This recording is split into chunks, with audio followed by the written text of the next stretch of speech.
أعوذ بالله من الشيطان الرجيم. قال له صاحبه أكفرت بالذي خلقك من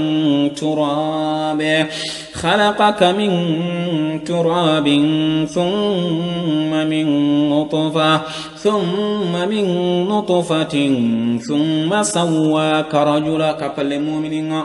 أركاكي كفلن كافرين نغني كافر كما ترنكر الشيخ. قال له صاحبه أكفرت بالذي خلقك من تراب ثم من نطفة ثم سواك رجلا لكن هو الله ربي ولا أشرك بربي أحدا ولولا إذ دخلت جنتك قلت ما شاء الله لا قوة إلا بالله إن تراني أنا أقل منك مالا وولدا. الله أكبر. الشيخ نابرين فلان قورين نابرين مسيبا قورين نابرين جرابين قورين الشيخ amma mulina burenga nanya bandanga anna kusatutu soronkam anke maganje mbenyanda kinanga harangarel lantawa kunini de sheikh. innal ghaniya idha takallama kadhiban qalu sadaqta wa ma nafaqta muhalan wa idha al faqir asaba qalu lam tusib وكذبت يا هذا وقلت ضلالا إن الدراهم في المواطن كلها تكسو الرجال مهابة وجلالا فهي اللسان لمن أراد فصاحة وهي السلاح لمن أراد قتال أرألتيغ أرألماما أرجك أرأكوبة oduwa farenda sallallahu alayhi wa sallam adi saybonu adi dun kono ado sersuwa sukkedo alla faren killen battenga oduwa sko homantenda ila yawmiddin ay wa akhiru marimu oti khasuko homan donnangani assalamu alaykum wa rahmatullahi wa barakatuhu. lengoga taaqu darsu be kamma sahibul jannatain ora taari hanan dabari na taari fillandi lagana dabari o fay taari sikkandi ngini nasimma ado lagare gella asuga makatu timmine ona ille khadi ona taari nakatandi laga ona kenka hay kennanya darsu lagare nga ora allah subhanahu wa ta'ala nyaga sugumi khaso o wakattay allah ganna ko haaju morono hamiranta hinu e kaytin qibaru gollen qibaru wattu ora allah subhanahu wa ta'ala nyaga silaminum pammiranta hinju allah ganna jarare ya sheikh wa kun latifan bina fi kulli nazilatin lutfan jamilan bihi al-ahwalu tanhasiru silaminum karafuru ora allah subhanahu wa ta'ala nyaga allah ganni sunema ya sheikh wa kun latifan bihim fi kulli nazilatin lutfan jamilan bihi al-ahwalu tanhasir ay wogara kuna garang mogobe o fay sahibul jannatain naha ngallum pilli dunke ora ko oti silami yugo aro kafiri igo isro fili kapalle munyini bane silame bane kafiri ki khoni allah subhanahu wa ta'ala atanna khangallu fili kene fofo na khangallu kuno ki qafisegi ama allah tukkamane akemma na bure kibe gi maga imenda kini duya isembe nyanda kini duya man to daga na katti kapalle makiya agaya wasagunu aga wasnoide sheikh agaya wasagunu aga wasuna agatna dangani ana aktharu minka mala wa nahra ara kiako kapalle nan digam buanga jama'iyam buanga nabure no gutana khole ngi khalle oga jo fene mo kebe ya nanti yam buanga sere ana aktharu minka mala wa walada iyam buanga lomu ko yere tuwanon ti tafsir ndano yogonu ti ke lemme be gan yere am nafarangin jama'a anda fam iyam punga jama iyam punga nabure ka allah subhanahu wa ta'ala agari golle be tarakiya wasuna terengare kira ko yenti seresu angana fo kita nyero allah nda ko yake kinanga arawa bosna ngare she kangana murti nan bara soron payni nana bure kiraga anken bane khallengini wallahi akada gana amma ko tabi antatu suwati walla ga hibani hinu hilli kunkunta bayane mene imma alla na bureke ana bo sanga duna biranta ko ke anyimme biranta ko ke walla kanken nakarata bane annan na bureke to ko khayma gandallo mun kamma ina sanga tay hari saraga inta baga nandangani ay wa akhiru ga simbani ni katta kebeya katto garno darsun no nga sun qasonga atindo bitanja tun nyanto ko yin tun nyanto e fonnan jiruna minna saraga baga ndalon na minna de sheikh e soronga alla karanga ijotin tenya faitagunu yordo sun qasake kane e sumi kuti hontimaga suguri fontimaga ho honta kumma de sheikh iga sun qasom preparne ti kebeya ho hontimaga muru jonkon timaga angananken kambay e iganden kutenna togo manga daga ro pubel no gonga e tampintonga dononga de sheikh yarante har grasire mbane yugunu wononga irante ken qobor no durangani awa qoron chimmero kungare e baraji muri khasolle allah hiri allah baraji muri khasolle ari janne hirindi khaso akinye de sheikh e sanjanelle e ata ramadan mazra'atul ibadi ata ramadan mazra'atul ibadi litathhiril qulubi min al-fasa nafiqin danun qazolle wa qala ta'ala mathalul ladhina ينفقون أموالهم في سبيل الله كمثل حبة أنبتت 7 سنابل في كل سنبلة 100 حبة والله يضاعف لمن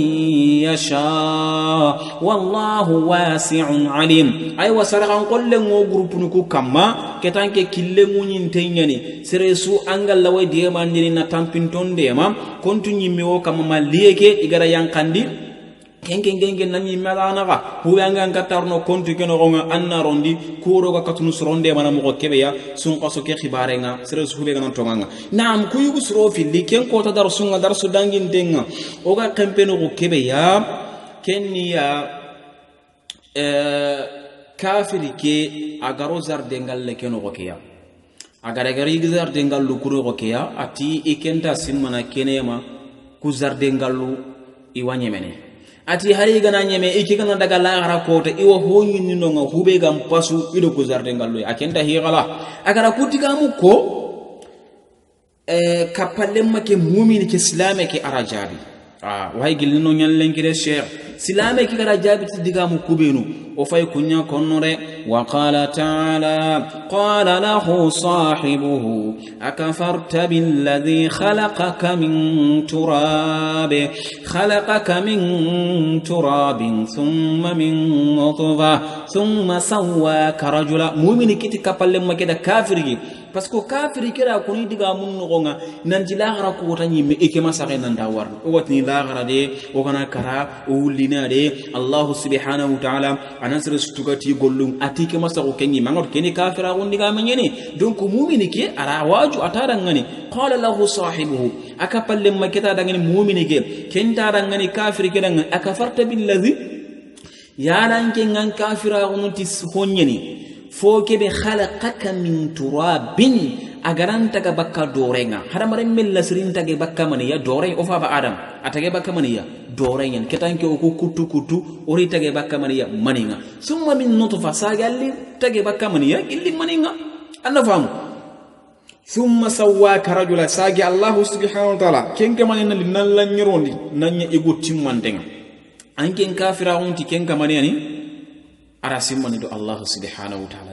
nan dana maga kafira guti Allah kamale ke be gara ta ka kafira ko ngane serenya renga igana ngaju kame wajunde antarno nyin kollakiya bunay ngana serenya renga igana ngaju kame wajunde antarno nyin kollakiya mu'mini kita kidiga me kuna dangani nanti akafira unti kamale nyini kamale kebe khalaqaka min turabin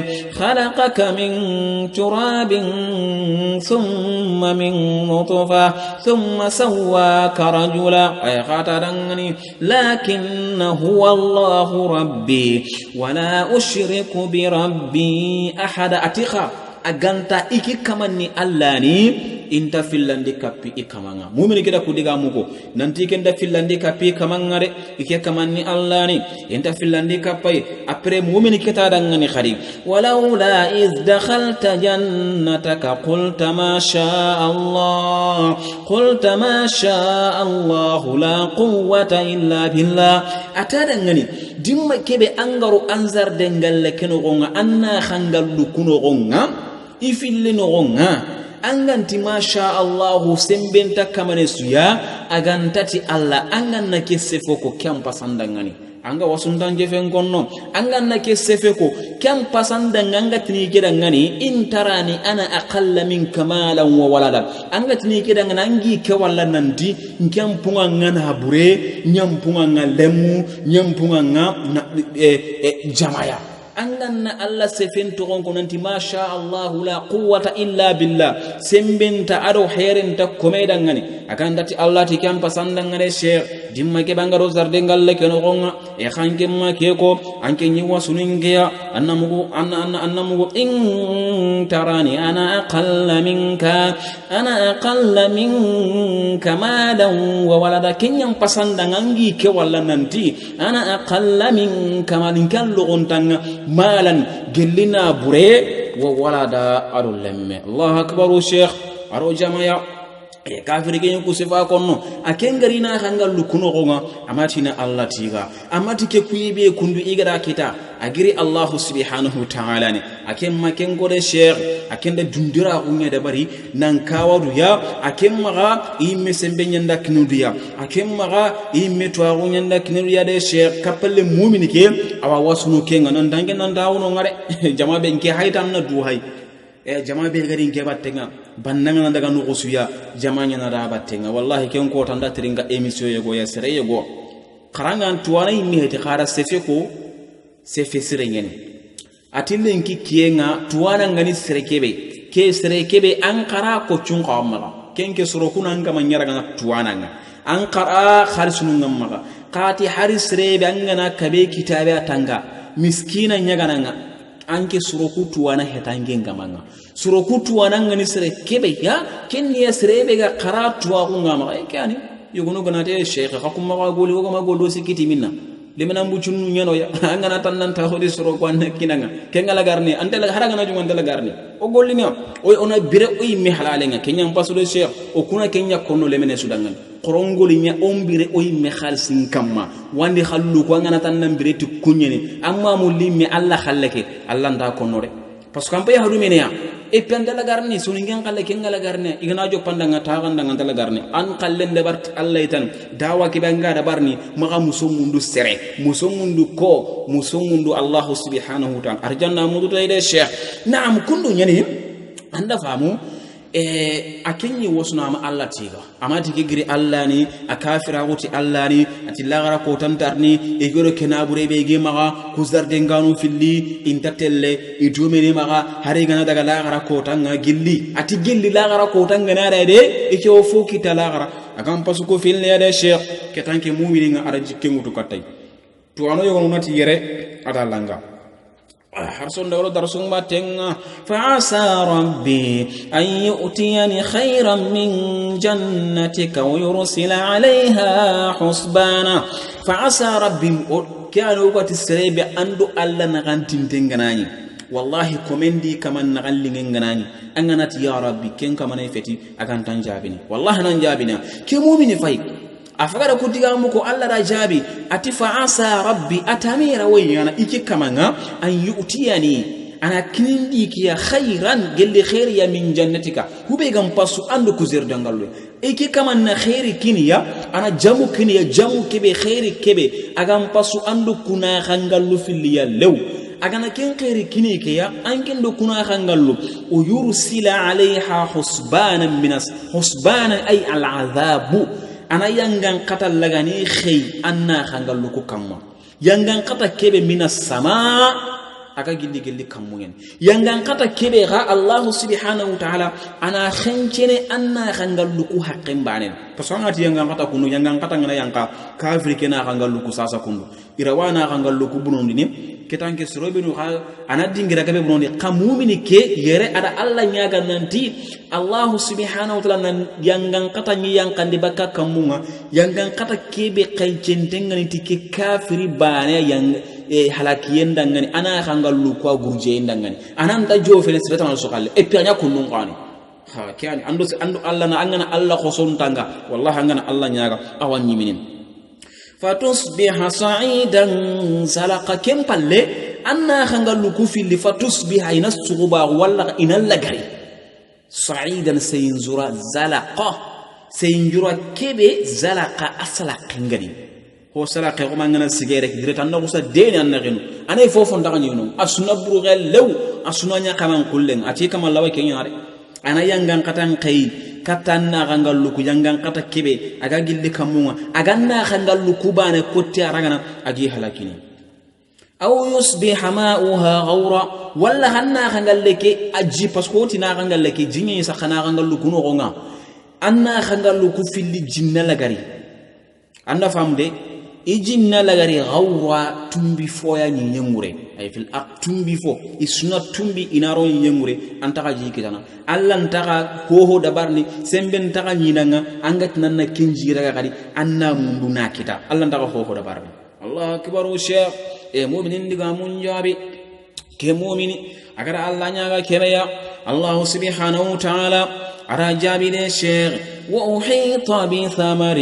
وأحيط بثمره فأصبح يقلب كفيه على ما أنفق فيها وهي خاوية على عروشها ويقول يا ليتني لم أشرك بربي أحدا الله أكبر شيخ كنتم بردم مغالي شيخ na hangalunga halaki dimma kebe yani tigan natu imanyi hillannin kapa Allah sirrisu Allah gara kuye kinanga ada yonki saha kinanga ba ada lemwa kinanga ba ada ngu ya garin kirani ba ada nabura kinanga ba maga dundira ko maga wasu kempalle nema kebe anka mangara kinanga aga na bo sanga dimma kebe amparni nimisiye ke anda fona kuna nema kega maga dimma kebe aro Allah subhanahu wa ta'ala aga kebe bunda maga du hasu sere maga du sere kama ando soro na nyara kemba Allah subhanahu wa ta'ala wa uhita bi thamarihi o goren katundi aytiromu taytiromu ya zardengalu ku ytiromu ku i goren katundi tay gelli yangan katan goren katundenga ida su bomborde Allah subhanahu wa ta'ala yangan katan lagana yankanina hangalu ku ya ara su halaki lew fa asbaha yuqallibu kaffayhi ketanke kafiri kelagari awi ikitindirugul lagana ni yillan kuppa mani ya alama anfaqa fiha ti agada nafaqin de be ragana nafaqin na gangalu kuno ko parce que nafaqin nu ngaraga ni nafaqin na gangalu kuya keta Allah subhanahu wa ta'ala ri arasu halakil lew alagari nimisana alagari maniya alagari animi sinte awiki tunyillan kupana hohon tagamaga agada finance manye dabari gelina gangaluguya wa hiya khawiyatun Allah subhanahu wa ta'ala atina gangalleke ura guruja ay saqafana kanun linasu guruja ala urushiha ti ayun kullunga ora gurujati yin kullanga abil nun kamma ora gurujati abil nun kamma na gangalleke mu manjo Allah subhanahu wa ta'ala atida su guruja lew ti abil nun kamma ken ballani ketange kafiri ke gari sigi keta agada urina gangalle jubui Allah subhanahu wa ta'ala ada halaki nyan kanina gangallenga asubui hohon takhamaga ken ballani kita damani ko wa yaqulu ya laitani lam ushrik bi rabbi ahada ken ballati ya laitani wayin hayin ke yasa ngannatu mani hillandi ka figelli inkamanga ngannatu ngapalle mu'mini ki ndadi ka mun terenga aga yinu gudun qulla gonu kubenu kinninga ngannatu nda terenga manya kutana kha nimisiyani antaka fona fana kani seresu angana fo kamma anka palle mani me khana agana si handanga duro goto aterenga duro goto serenga ne gudun qulla gon konnanda magani me ngawande yugunu kay ngolu ku kawanto yino ko kon angana hoho ko ken qasrebe hogan damma oda kenya ko su wana bagala kenya kanda nanti innal ghaniyya idha takallama kadhiban nanti bandanga na sefeti gare agana gare mbokotay qalu sadaqta wa ma nataqta muhala soro kutinanda tungo e pendiga me kan dagilli wa idha al faqiru asaba qalu lam tusib ka fuqarengi ngana sahaban kidana tungo itna hi anda gare bu khotay anke ni garante donc fogan dam ngana diga mu fogu men da gangaba ko ine kanga ko inta andiga anke ngendiga munu ngeda wala soro ngake ko no ha ko serebe keranke sere maka yankante agana diga mu sere khoram mandangani ken sere khoram ma haydu walla anke ngene ko sene anke ngene walla kille yugo no kawa kenda barni ya harunga na diga mi dangan ni wara kille ni warai anke nyagare mangen ge wara ya gare ngara ine ge ya harum ni fare ngara ina ummu salama ama wara fare ma wara ay muto kinya magi musahaba nga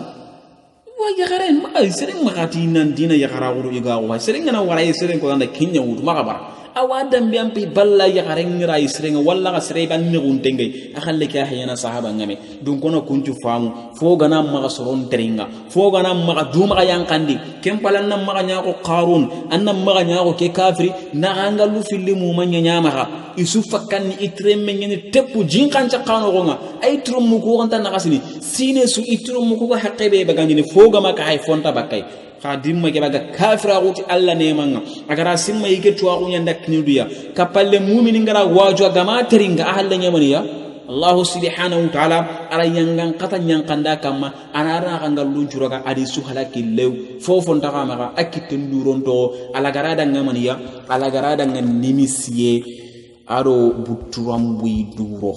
yo qissa ke faykian inshallah taghila garenga ona digam na burenga afitna nunga aro haramare mangana na buren kita angan kawna jikunu be dabari ado na burenga na ma aga danze biro na haramare men kamma ona taghikira ona nyamati kenga inshallah sun qason qawarini alla ganna ko no nya suma no nga programme no ngoma ga Sheikh Demba Marena maga digam ahkamu siyam sumin kitun kamma ora Sheikh yego kito kapalle ma Jibrilu Taraware maga rode ma tafsiri ngemme ngana tankita ko tabi na ko ben jangi parce que onke citation maragile mo gosri ngama jero garno detay gabe ya yo khala kulli hal usru siki o mede wana Allah gana dunge subhanaka allahumma bihamdik ashhadu an la ilaha illa ant nastaghfiruka wa natubu ilayk gelloga digan churuko kungira Allah subhanahu wa ta'ala diga mo benu garo kita futundundo hetu qunga igrotu agullo gayen aro shaytan assalamu alaykum wa rahmatullahi wa barakatuhu hayyakumullah